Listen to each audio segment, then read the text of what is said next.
അതുപോലെ sir students ഇപ്പോൾ പുതിയതായിട്ട് ലാംഗ്വേജ് സെർട്ടിനെ പറ്റി കേട്ട് തുടങ്ങിയിട്ടേ ഉള്ളൂ. അപ്പോൾ ഇതിൻ്റെ എക്സാംസ് ഒക്കെ എങ്ങനെയാണ്? നമുക്ക് പെൻ ആൻഡ് പേപ്പറിലാണോ അല്ലെങ്കിൽ കമ്പ്യൂട്ടർ ബേസ്ഡിലാണോ വരുന്നത്? അതേപോലെ തന്നെ ഇത് വാല്യുവേറ്റ് ചെയ്യുന്നത് AI ആണോ അല്ലെങ്കിൽ ഹ്യൂമൻ എക്സാമിനേഴ്സ് ആണോ? ലാംഗ്വേജ് സെറ്റ് എക്സാംസ് വാല്യുവേഷൻ അല്ല നടക്കുന്നത്. സോ കംപ്ലീറ്റ്ലി അതിനകത്തൊരു ഹ്യൂമൻ ഇൻവോൾവ്മെൻ്റ് ഉണ്ട്.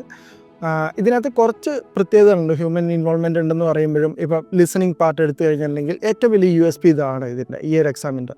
മീൻസ് ലിസണിങ് പാർട്ട് നമുക്ക് 2 പ്രാവശ്യം കേൾക്കാം. ഓക്കെ, അത് വേറൊരു ടെസ്റ്റും നൽകുന്നില്ല.